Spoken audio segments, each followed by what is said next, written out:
Happy Sunday, Linda. Happy Sunday.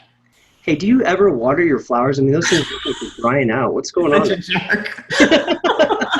I'm leaving on a jet plane, so. I'm leaving on a... Okay. So we are going to start the process of actually trying to create a really big series of starting with QuickBooks Online Advanced. And we're literally going to get this going from the point of creating a brand new company file. We are going to put this under the Parkway Wholesale Billing concept, but we're going to put that information in, and then we're going to go through and just kind of import some more data as well. So you ready and excited for this? This is going to take us probably about 15 hours. Yeah, no, it won't, because we're masters at this. So we're not going to take 15 hours, but we're going to take through the steps, and there'll be more videos afterwards. We're going to kind of really deep dive into QuickBooks Online Advanced. So this will be cool. So I'm going to share my screen here.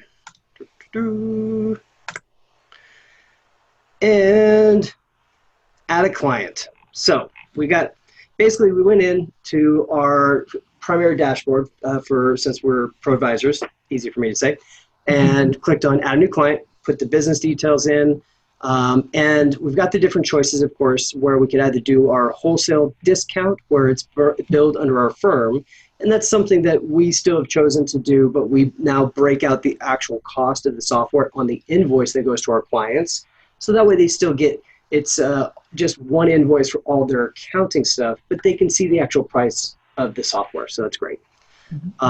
Of course, you could have also done the direct discount where the client is billed. Now, at first glance, you're seeing like this drop down to 60. That's only for, what is it, 6 months? 3 months? 3 months. 3 months time. What would happen if you took, no, I think you won't get the, yeah, what, it won't work. So so after 3 months, it goes up to 150. And for accountants, it's important to know that if the client starts on the other billing, it cannot be transitioned back to a wholesale discount. Yeah. So and 105 is a good deal for advanced. So yeah. So we've got that selected. Come down here. I would choose who I wanted my team members to have access and click Save. If you save this client now, whoops. Apparently I didn't click the button. Yay. Ooh. That would have been bad. Well, good thing that happened. Now you get to show something that, now you get that box, yeah. I love the fact that they finally do that. Make the master admin. So the benefit of that is if you're setting it up for a client, really your client should be that master admin. That does give them the ability to kind of take you off of the file. But that's nice. Otherwise you end up being stuck on there sometimes. I always let my clients be the master admin. I don't want that. That's their data. And we use the time of the spinning circle to talk more. I just got 75 points. Boom, just like that. You needed them, but you got them. So we got QB Community here. Click onto it the first time. Actually, I'm going to probably break it. Hey, Linda, one of the things I always want to do, don't do that, guys. Oh, well. What I was going to ask before I broke it, we'll go back here. Isn't there a way to actually import the chart of accounts and such that I want to go in instead of going through their questionnaire? Instead of going, what you're talking about, just import it from an Excel? So what's going to happen next is we're going to go through a whole process where we're going to go and ask a whole bunch of questions. Oh, you mean that page where they ask you what kind of business you have and all that, if you can get back in. And that is our video today on how to create QuickBooks Online. Thank you and have a wonderful day. Oh boy. We're going to come in here. That's going to spin forever. So we're just going to do the fast way. Troubleshooting, still worth it. It'll just be a new video.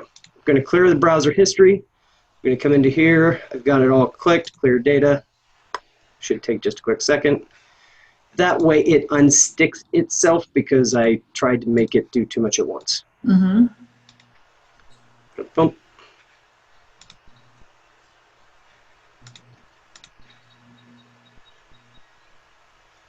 And now Now it should be there. should be able to get back into our primary. So we're going through as an accountant right now because I used a different email address to actually go through as if I was the business owner. So I want to make that distinction for anybody who's watching this in case it's a business owner instead of an accountant. Get to it. Let's try that again. Oh, there you go. There we go. So the whole reason I did the double click is I knew this was coming. The no two businesses are alike.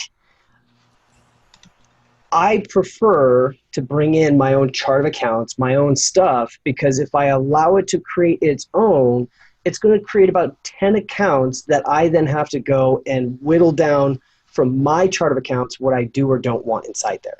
Right. So I don't remember if it's going to work this way. So, hey, we're doing this a live unboxing on purpose. We want you guys to learn from the best mistakes possible. Yep. Get past it. Beautiful. So now what we're going to be able to do is we're going to bring in our data. And this should actually take us to a point where we can come in and we can either use Excel to import stuff or we could bring a company file and bring it up. So we're going to pause the video for a quick moment and then we'll come right back and we'll get the process. We'll actually start to do the upload when we've got that data ready for everybody. Ready? Make a funny face with pause. Okay, now that we're back here real quick here. So what we've done is we've basically gone in and on import data, they're going to give you each of these different little tabs that you can choose of what you want to pull, how you want to pull stuff in. So we're going to specifically do like our items and our chart of accounts.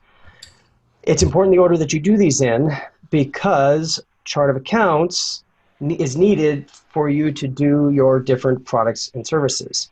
Matter of fact, I didn't actually think about the order of these things, of how these are done. You would think it would be put in order. Almost like step 1, 2, 3. Yeah, just food for thought. So we'll go to chart of accounts. And on each one of these, you'll see that you can download a sample file. From that, it'll pop up here. It's going to give you some just basic data. Big fat reminder, don't use that to actually import in from. But what we did is we took and actually mapped out the stuff, literally just copying and pasting it from a different source so we'd have it into one area. And then for the chart of accounts specifically, I'm going to zoom in here because it's pretty small otherwise. They now have with the chart of accounts the ability that it can also populate in the sub-accounts as long as you're using a colon. So you've got the automobile expense, colon, fuel. It'll then know that fuel is a sub-account. Which is really cool because we didn't have that until recently, so it's really nice. Yeah, what it means is like before, that meant we would literally have to go in and either we could still push everything in, but then like make the relationship, go back in, edit it, make it a sub-account, so forth, or you'd have to use a third-party tool. I like CData basically. Or you do the trick, I used to do the trick where you'd make it in desktop and then convert the file and it would put it in. Oh, that's right. You're absolutely right. So basically, we did the same thing. If we had we created a default company file that had all of our standardized stuff, and we would pull it all up right from there. That's a good point. So we're saving this, and I'm going to close it real quick. So I'm going to browse to find that file. And what's nice about QuickBooks Online Advanced is that's the only one that has that import invoices. You don't have that as a tab on any of the other files, which is correct. Okay, so I was actually expecting, when I did this import, I had set up where multiple tabs were all in the same one. It's going to read the first data table as the one that it's trying to populate from. So exactly. So what I mean by that, I'll come into come grab it, I'll open it back up. Once it gets opened here, in here, customer was the first one. So this seems silly, but I can literally go like that and save it, and now it's going to work. Mm-hmm. The reason we do that instead of having separate ones, I mean, you still have to choose the mapping on it no matter what, but I find it's great just to have all of that data when you need it all into one file. Place, yep. So I'll click on it again, open, and next. And you'll see, because we used the template, it automatically mapped everything out. Otherwise, I'd have to go through and just choose and map the columns. Mm-hmm. So now we'll go next. It's Now so you, fast. boom. Mm-hmm. Yeah, this is very nice. And you can see that the sub accounts don't have numbers, which you can have numbers on them. So Actually, that was because we didn't have numbers on them ourselves. right, I don't either usually. I only use the parent for a number. But I do see the colons there, which is great. And this is the one part of the chart of accounts that, if you're doing it this way, the detail type that's showing up here, you want to pay attention to. We populated that information in.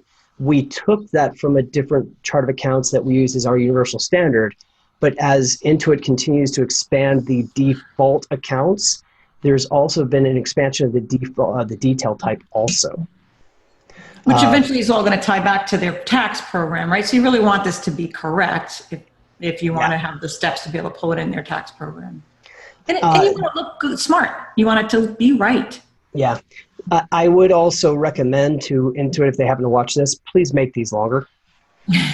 Because I can't even see what the end is. Mm-hmm.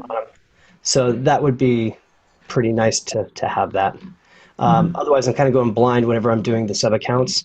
Yeah. We're gonna do what everybody else shouldn't do, and wait, cross your fingers. tell me if I should look. Tell me. Not yet, not yet. No, well, you can look now. Now we get the red, but the red is normal. Wait, there's red? Sorry. So the red ones, for people who can see red, are ones that you're having issues with. So we had just a couple. It is going to be a couple different reasons. They couldn't import it. Usually it's because it already exists, because these are like the default ones that would be in there. Which is what they are. Yeah.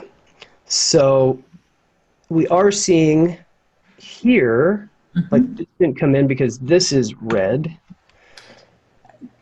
Loans payable. Long-term liability versus long-term liabilities. Yep. So when you have an error like this, you'll just have to go through and make sure you've got your good color seeing friend with you. I'm colorblind if you haven't figured it out yet. Other current liabilities, map these parts in. So that's a really good thing to pay attention to. If I had known that part, I could have saved myself extra time on this. Mm-hmm. That's right. They changed. That's recent change too. The AP. That's new. Part of the reason these are coming up this way is with the Intuit SDK. When you push in these items, they actually do not have the spaces in between there. So it's just a little bit of a different setup on it. This makes sense. This is good to have in a video because this happens to everybody, right? Most everybody has this happen. So. There you go. All right, so I've got all those. Yep. So these ones are specific because of names. Mm-hmm. But what we would do here is, because we don't want it just to error out, we're going to uncheck these ones because we don't need them again. Right. So now we shouldn't have any errors, and now our import lights back up, giving us the ability to go the rest of the way. Oh, missed 3. And those are all, I don't know why the other business expenses though. Oh, that's already in there. It's one of the ones that's default.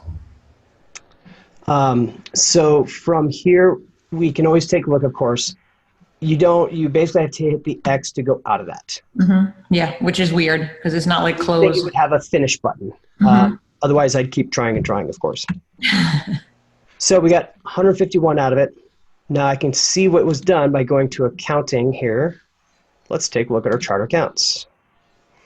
And now we're seeing we got the sub accounts there as well. Mm-hmm. Beautiful. There we go. Nice. All established into it, and it's got the breakout. So some of these we must have not had incorrect from our other one. Insurance is definitely not detail type travel. So if you have to modify those, you would come in. This is one of the best ways to kind of learn what accounts are what if you're just learning how to categorize things. You can choose the account type to choose whether expense, cost of goods sold, so forth. And then the detail type, here we would want insurance. And then when you change these, sometimes it will actually change the name here. Yeah, I have to So watch it. yeah, you want to pay attention to that. And then we're seeing that the sub-account blanked out because we changed part of it. So we want to put back in insurance. Boom, boom, save and close. Change the type of detail. It may affect your accounting. Yes, we want to do it. So now if we come back to our insurance, oops, there's insurance and insurance expense, my mistake, but it's now been categorized correctly.